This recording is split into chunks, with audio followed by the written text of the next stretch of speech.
Krisztus mindenek felett. Krisztus központú keresztény tanítások.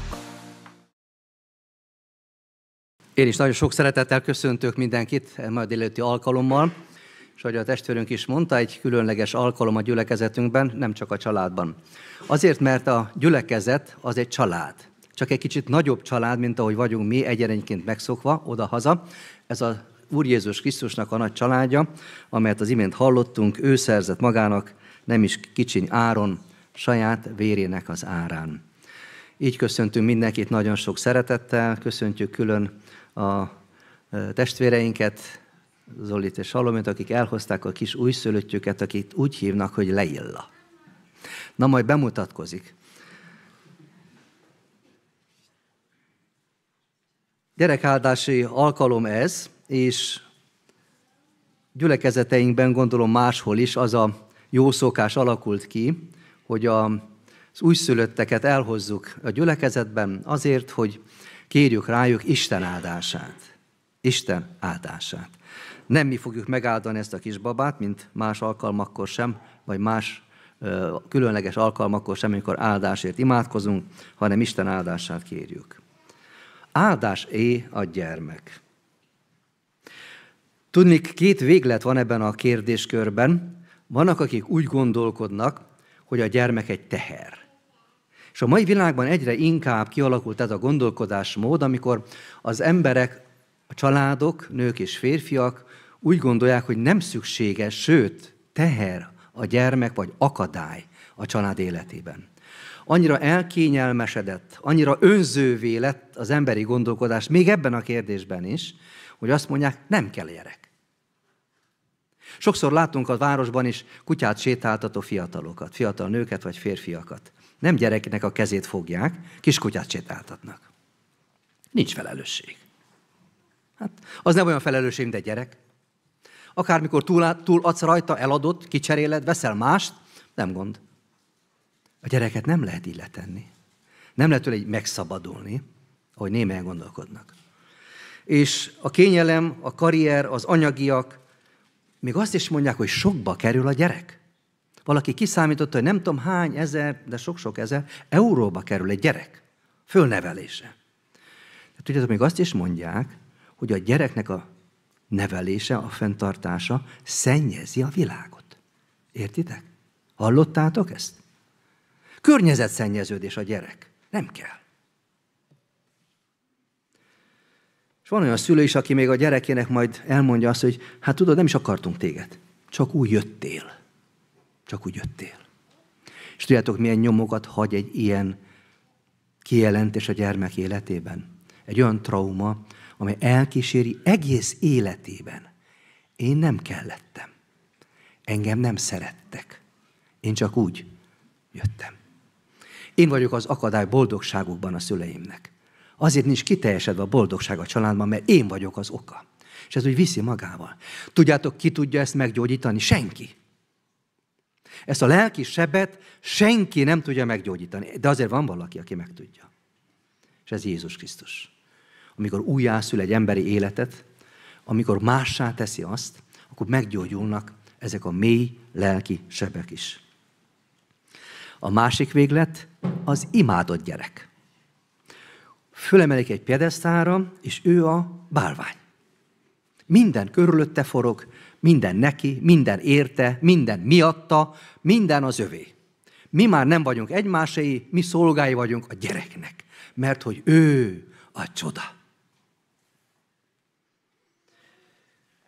Ez tönkreteszi a házastársi kapcsolatot, tönkreteszi a családi életet, ez az ilyenszerű hozzáállás, és ez a két véglet mindenképpen kerülendő. Mert az ilyen emberekből, akiket ilyen helyre állítanak gyerekként, abból lesz egy torzó a társadalom részére. Nem lesz egy igazán kiteljesedett ember, aki tudja, hol a hely a társadalomban is, a családban is, a munkahelyen is, vagy más közösségben. Nem, ő azt hiszi mindenhol, hogy ő elnézést, ő a kisisten. És ő nem az. Aztán van még egy furcsa dolog, amit a mai világban is igen sokszor hallunk, hogy mi a te foglalkozásod, kedves nő? Én háztartási édesanyja. Csak? Hát ő csak Háztartási édesanyja vagy? Hát mi az? Hát az egyáltalán karrier. Emlékeztek, egyszer felolvastam itt nektek azt az írást, hogy csak egy anya. Amikor elment a hivatalba, és kérdezték, hogy mi a foglalkozás, és mondta, hogy háztartás. Nézd a másik, hát mi az? Akkor kitalált egy olyan mondatot, hogy a másik hanyat esett. Olyan talál ki, amit senki nem gondolt volna, hogy ő az a bizonyos pszichológiai gondoskodással foglalkozó valaki, aki nevelő. Ja, igen, ez már szépen hangzik. De hogy anya? Hát az kevés. Mit mond mindenről a Biblia? És olvasok két igeverset a Sámuel első könyvéből, az első rész 27. és a 28. verset. Egyik fordítás ezt így adja vissza: ezért a gyermekért könyörögtem, és az Úr megadta kérésemet, amit tőle kértem. Most azért az Úrnak szentelem őt, legyen egész életére az Úrnak szentelve. És imádkoztak ott az Úrhoz. Tudjátok, ez a történet, Anna története, amikor Sámuel gyermekért imádkozva megszületett, odavitte Éli főpap elé, és ezek voltak a befejező mondatok ennek a történetnek. Az isteni bölcsesség a családról azt tanítja, hogy nem a gyermek áll az első helyen, nem is a szülő vagy a család, mint család, hanem Isten. A családi életben az első helyen Isten kell, hogy legyen.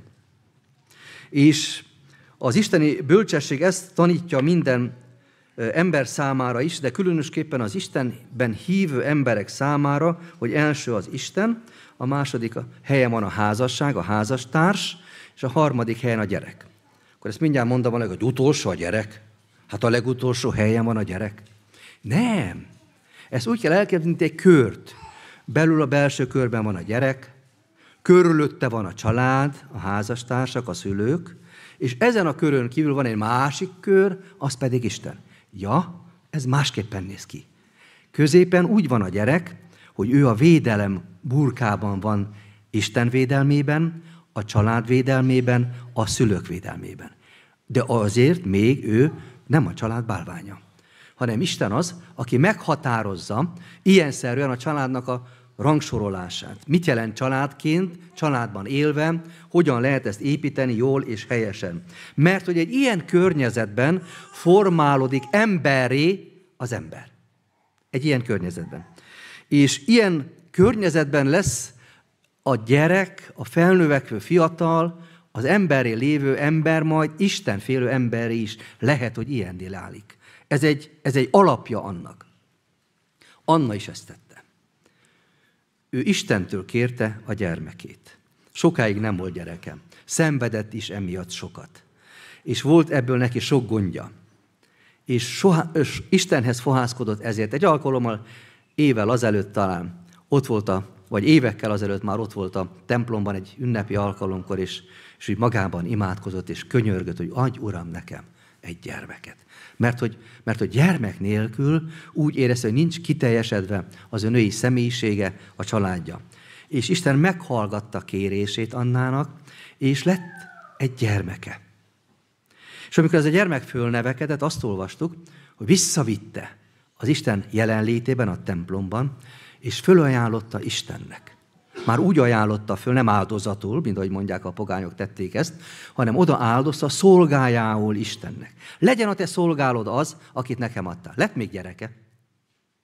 De Sámuelt odaadta Istennek, és miért adta őt oda Istennek? És miért hozzuk a gyerekeinket ide, hogy bemutassuk Istennek? Hogy neki ajánljuk az ő életét. Miért? Azért, mert Isten mindenek fölött való. Ő az első.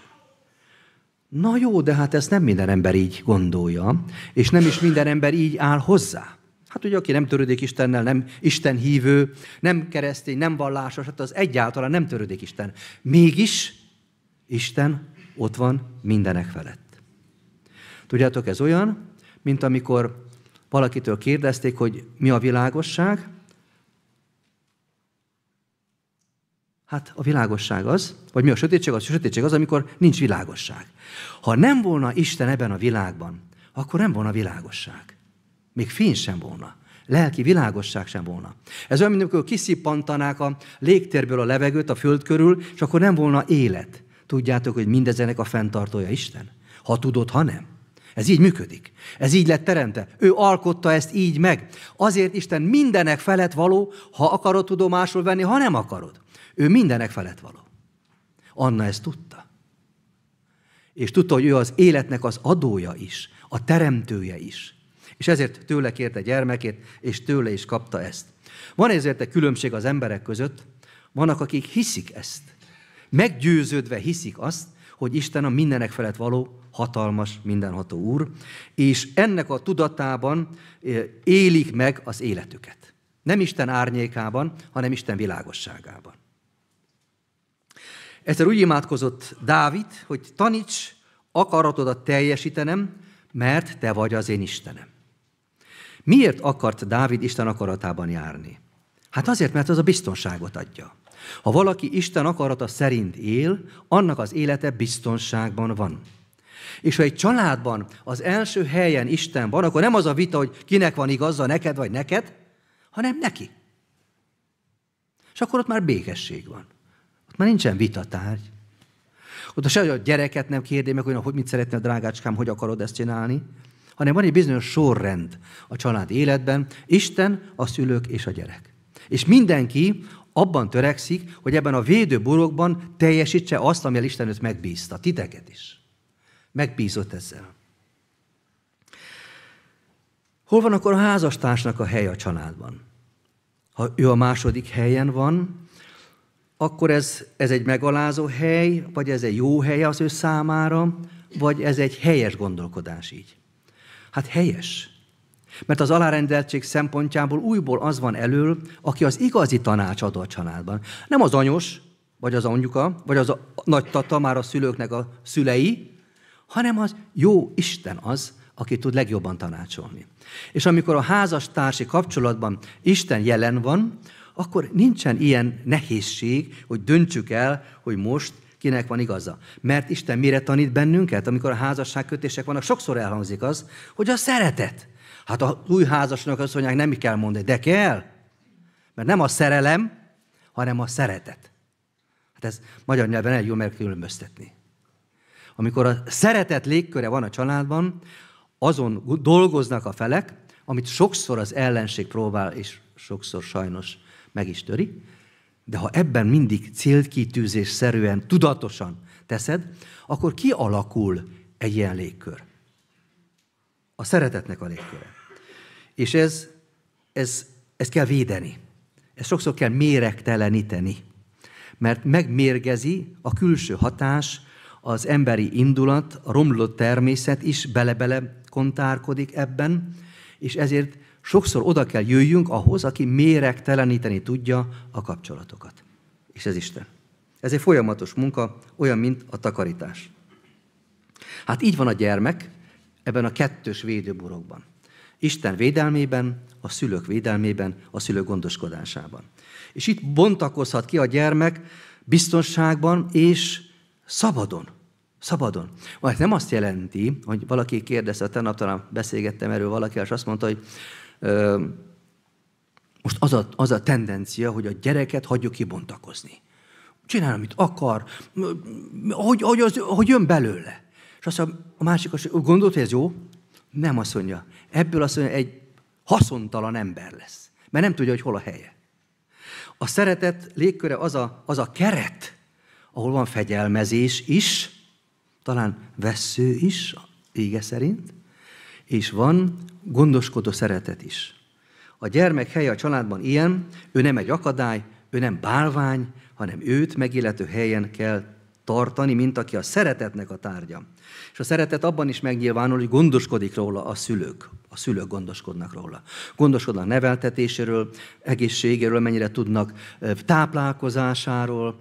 Ez egy olyan gondoskodás, ami rájuk van bízva, mert ő még nem tud gondoskodni magáról. Sokáig nem tud gondoskodni magáról. És valamikor nagyon sokáig ott kell legyünk mellette, mint szülők. És a szükségeinek a lefedése az életben tartásnak a felelőssége, a növekedés céljából, és a lelki világának a megalapozása és a szülőknek a feladata. A lelki világának a megalapozása a szülőknek a feladata. A gondolkodásának az irányítása is a szülőknek a feladata. A szeretet nem azt jelenti, hogy elhalmozzuk anyagiakkal, játékkal, pénzzel, mikor, mire van szükség, vagy mi gondoljuk, hogy na most ez milyen, hogy örülni fog neki, örül egy pillanatig. Nem ez a gondoskodás, vagy nem ez a szeretetnek a megnyilvánulása, hanem az a gondviselés. Hogy viseljünk róla gondot, vagy az ő gondjaira viseljünk gondot. Mi a gondod?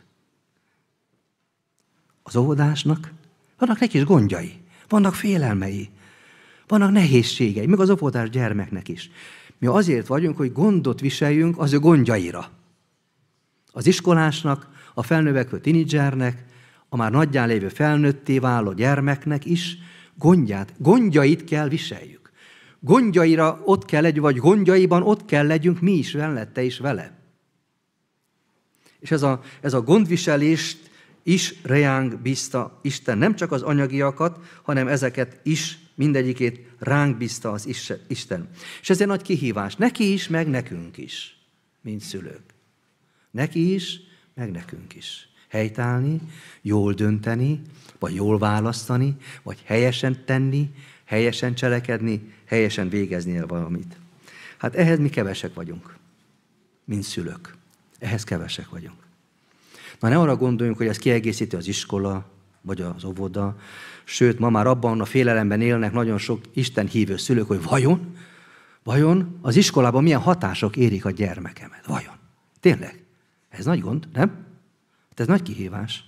Ma, amikor hivatalosan az iskolákban nem a tisztaságot tanítják, nem az erkölcsi színvonalakat emelik fel, léceket emelgetik, hanem engedik, vagy eltörölik, vagy határokat szétvernek. Az istentelen világ istentelen módon neveli a társadalomban lévő fiatalokat. És ezt tudjuk. Ha nem is mondunk ki dolgokat, tudjátok, mire gondolunk ebben. És akkor a szülő ott áll ezekkel szemben, mit évő legyen. Az a sok hatás. Ezek a kézben lévő kis kütyüktől kezdve, amelyek öntik befelé a sok szennyet is. Mit csinálj vele? Hogyan viszonyulj? Hogyan szabadítsd meg attól, amitől meg kéne szabaduljon? És ő nem tud még. Kihívás. Tehát nem az iskola segít, nem az óvoda segít, az egyetem, még csak a vasárnapi iskola sem segít annyira, hanem az Istentől kért bölcsesség. Tehát nem az eszünkre támaszkodjunk, akkor, amikor ilyen helyzetben vagyunk, hanem Istentől kérjünk bölcsességet. Mit tegyek ezzel a gyermekkel? Vagy hogyan neveljem őt? És ez a mai társadalom nagyon, nagyon szabadosan gondolkodik, és mi pedig a szabadság keretein belül kell őt neveljük. Ami nem azt jelenti, hogy teszek, amit akarok, hanem teszem azt, ami jó. Ami jó. Minden szabad nékem, de csak azt tegyem, ami hasznos. Én, mint szülő, és ezt lássa meg tőlem, mint gyermek, tegy ő is ugyanúgy. Minden szabad, de nem minden hasznos. Tegyem azt, ami hasznos. És újból elmondanám azt, hogy ne bálványozzuk a gyereket. Ne tegyük olyan helyre, ami őt nem illeti meg, mert eljön az az idő, amikor el kell engedni. El kell engedni a gyereket. El kell engedni a gyereket. Akár az iskolában is, de később majd a családból is. És akkor már nem tudod elengedni, mert annyira magadhoz kötötted, hogy a kisistent kiengedni a házból. Hát akkor mi lesz velünk? Nem. A gyermeket ott kell tartani, ott kell védelmezni, ott kell nevelni a saját helyén. Anna is ezt tette.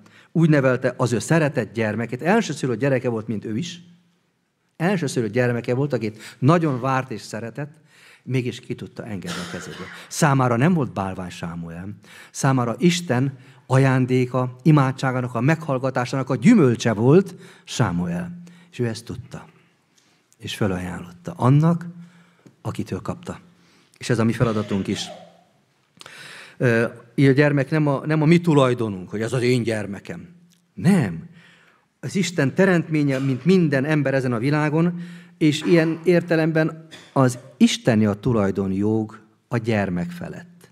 Nem az én gyermekem, az ő teremtménye, amelyet tőle kaptam.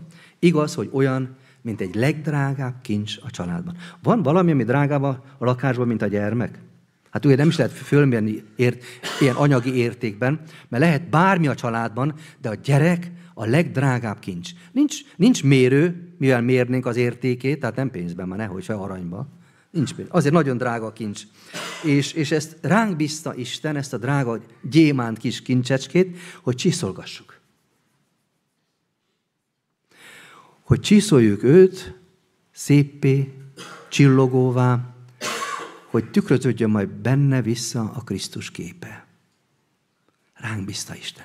Ja, nem a magunk bölcsességére bízta, hanem ránk bízta, hogy használjuk azokat az eszközöket, amelyekkel azzá tehetjük. Isten ígéjét a szívében, az munkálkodjon benne, az formálja az ő kicsi gondolkodását, az ő életét, az ő erkölcsi gondolkodását, az ő rálátását a világra, az ő világnézetét, az íge formája. És ezt nekünk adta Isten, adjuk tovább neki. És az imádság. Amikor újból és újból Istentől kérünk bölcsességet ahhoz, hogy hogyan tegyük most az adott helyzetben, hogyan oldjuk meg mindezt. És sokszor bajban vagyunk, ezzel a magunkban vagyunk, és ezért fontos az, hogy Istenben bízzunk ezeket a dolgokat. Az íge, az imádság, a szeretet légkörében nevelkedő gyermek, és ezt mind becsomagolva az Isten bölcsességében lehet végigcsinálni. Mit kívánhatunk egyebet nektek, és ennek az újszülöttnek? Adjon az Úr ilyen bölcsességet nektek.